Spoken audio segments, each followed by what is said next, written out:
শিবপুরী কাশী উদ্বোধন কার্যালয় কর্তৃক প্রকাশিত, স্বামী কৃষ্ণনাথানন্দজি কর্তৃক সম্পাদিত এই পুস্তকটি থেকে স্বামী আর্যেশানন্দজি কর্তৃক লিখিত অবিমুক্ত ক্ষেত্রে মুক্তি প্রসঙ্গ এই সংকলিত রচনাটি থেকে শ্রী রামকৃষ্ণ ও শ্রী মা সারদা দেবীর কাশী সম্বন্ধীয় গভীর অনুভূতির বর্ণনা পাঠ করে শোনাচ্ছি। প্রামাণ্য সূত্রে জানা যায়, শ্রীরামকৃষ্ণ মোট দুবার কাশীতে এসেছেন। প্রথমবারের সম্বন্ধে বিস্তারিত বিবরণ জানা যায় না। কথামৃতে উল্লেখ আছে, তিনি প্রথমবার কাশীতে আসেন 1863 সালে। সঙ্গে ছিলেন তাঁর পুত্র শোকগ্রস্তা গর্ভধারিণী চন্দ্রমণি দেবী, রাম চাটুর্যে ও মথুরবাবুর কয়েকজন পুত্র। সেই সময় কাশীতে নতুন রেলপথ খুলেছিল। এই প্রসঙ্গে শ্রী শ্রী রামকৃষ্ণ পুঁথিতে উল্লেখ আছে, এর পূর্বে প্রয়াগ পর্যন্ত একবার গিয়াছিলা প্রভু, সঙ্গে মথুর কুমার। শ্রীরামকৃষ্ণ দ্বিতীয়বার কাশীতে আসেন 1868 সালের প্রথম ভাগে। প্রথমবার সম্বন্ধে লীলা প্রসঙ্গে উল্লেখ না থাকলেও দ্বিতীয়বারের বিস্তারিত বিবরণ পাওয়া যায়। তাঁর সঙ্গে ছিলেন মথুরবাবু, তাঁর স্ত্রী জগদম্বা দেবী, ঠাকুরের ভাগ্নে হৃদয়রাম এবং মথুরবাবুর শতাধিক সেবক স্থানীয় ব্যক্তি। সাধারণ মানুষের অগোচর হলেও কোনো স্থানের অধ্যাত্ম মহিমা শ্রীরামকৃষ্ণের ভাবাবস্থায় সহজেই ধরা দিত। কাশীও তার ব্যতিক্রম হয়নি। কাশীতে প্রবেশকালে তিনি ভাবচক্ষে দর্শন করেন, কাশী সত্যিই সুবর্ণপুরী, স্বর্ণ নির্মিত। এ কারণে সুবর্ণপুরীতে শৌচাদি করতে তার সংকোচ বোধ হতো। মথুরবাবু তাই পালকির বন্দোবস্ত করে দিয়েছিলেন। তাতে করে তিনি অসির পারে, বারাণসীর বাইরে গিয়ে শৌচাদি করতেন।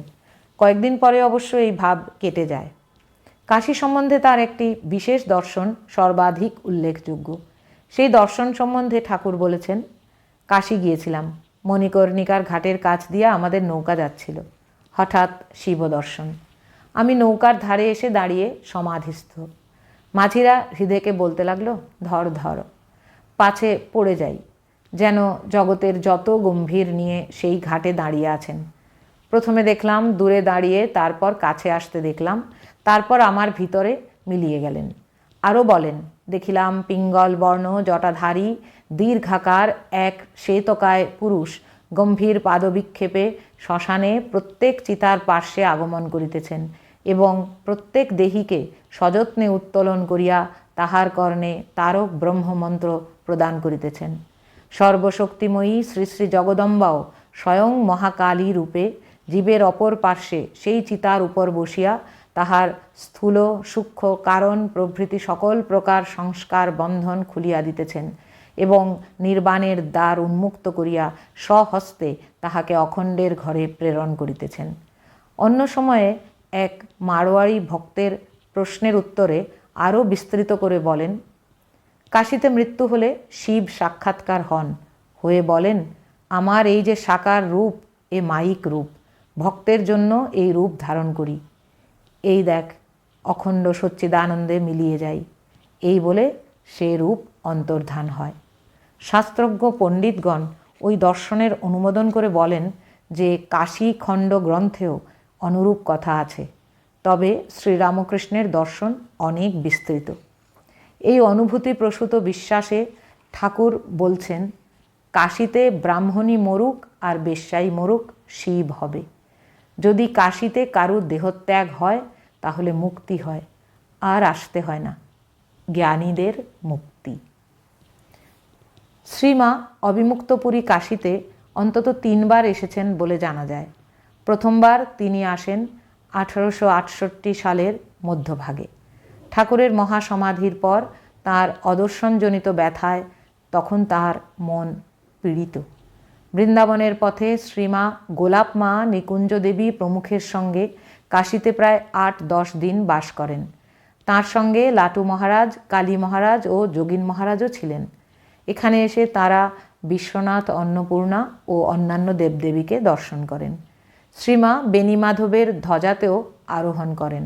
একদিন বিশ্বনাথের আরতি দর্শন করে তার ভাবাবেশ এত বৃদ্ধি পায় যে তিনি অন্যমনস্ক হইয়া অস্বাভাবিক গুরুপদ বিক্ষেপে বাসস্থানে ফিরিলেন এবং পরে জিজ্ঞাসার উত্তরে বলিলেন, ঠাকুর আমাকে হাত ধরে মন্দির থেকে নিয়ে এলেন। কাশী মায়ের অত্যন্ত প্রিয় স্থান ছিল। শ্রীমার দ্বিতীয়বার কাশীতে আগমন হয় 1894 সালের শেষ ভাগে। শ্যামা সুন্দরী দেবী তাকে অনুরোধ করে বলেছিলেন, সারু, তোর অনেক শিষ্য সেবক আছে, তোকে তীর্থধম্ম করাবে। আমার কে আছে মা তুই ছাড়া? আমার বড় সাধ তোর সঙ্গে কাশী বৃন্দাবন ঘুরে আসি। তাই স্বীয় জননী এবং ভাইদের সঙ্গে নিয়ে মা কাশীতে আসেন। সঙ্গে ছিলেন স্বামী যোগানন্দজি ও আরও 2-3 জন।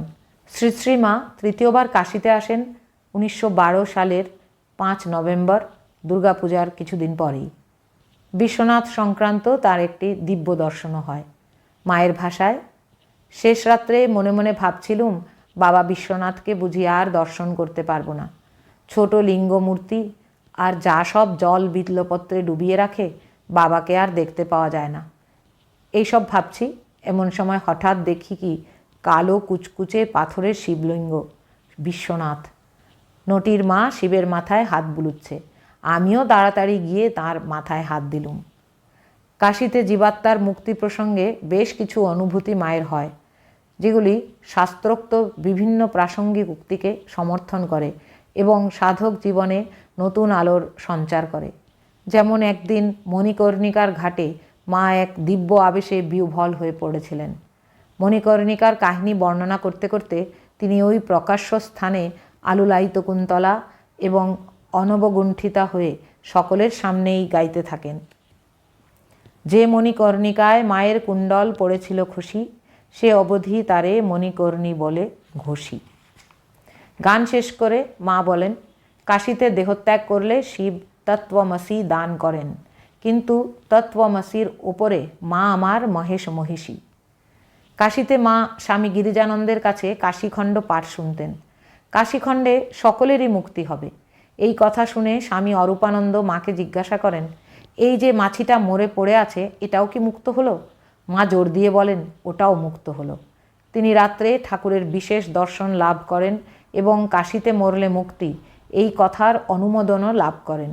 মাকে জিজ্ঞাসা করা হয়, যে শরণাগত নয়, ভক্ত নয়, বিধর্মী, এদের মুক্তি হয় কি না? মা বলেছিলেন, তাদেরও হবে। কাশী চৈতন্যময় স্থান, এখানে সব জীব চৈতন্যময়, পোকাটা মাকড়টা পর্যন্ত। ভক্তা ভক্ত বিধর্মী যে এখানে মরবে, কীট পতঙ্গ পর্যন্ত, তারই মুক্তি হবে। এ কথায় স্বামী গিরিজানন্দ আপত্তি করে বলেন যে এমন বিধান অনুচিত ও অন্যায়। শুনে মা বলেন, বাবা, তোমরা পড়েছ, ঘুরবে। ঠাকুর আমাদের বলে গেছেন, কাশীতে মলেই মুক্তি হবে। ভগবানের এই তো অহৈতুকী কৃপা। সব জায়গায় সাধন করে মুক্তি হবে, এখানে তিনি বিনা সাধনেই জীবকে মুক্তি দেন। মানুষের শ্রেষ্ঠ পুরুষার্থ মোক্ষ, সমস্ত ধর্ম দর্শন বিচার ও যোগ সাধনার গতি ও লক্ষ্য। তাই বিভিন্ন পরিসরে যখনই মোক্ষ প্রসঙ্গ উত্থাপিত হয়েছে, তখনই অবিমুক্ত ক্ষেত্র শিবপুরী কাশীর কথা ফিরে ফিরে এসেছে। বাসনা ক্ষয় অথবা অজ্ঞান নাশই মুক্তির একমাত্র উপায়, এটি শাস্ত্রসিদ্ধ। তবে অন্য সত্রে যেমন দিয়তাম ভুজ্যতাম রবে অন্ন পরিবেশিত হয়, তেমনি মোক্ষ সত্র কাশীতে শ্রী বিশ্বেশ্বরের কৃপায় মুক্তি বিতরিত হচ্ছে যুগে যুগে। খুলে যাচ্ছে জীবের বাসনার জট, ভেসে যাচ্ছে অজ্ঞানের আবরণ এবং জীব প্রতিষ্ঠিত হচ্ছে তার স্বরূপে। শ্রুতির দার্ঢ্য, যুক্তির ঔজ্জ্বল্য এবং শ্রীরামকৃষ্ণ ও শ্রীমা সারদা দেবীর মরমিয়া অনুভব এই কাশী মাহাত্ম্যকেই আমাদের বোধে সুপ্রতিষ্ঠিত করে। হরি ওম তৎসৎ। হর হর মহাদেব। শ্রীরামকৃষ্ণার্পণমস্তু।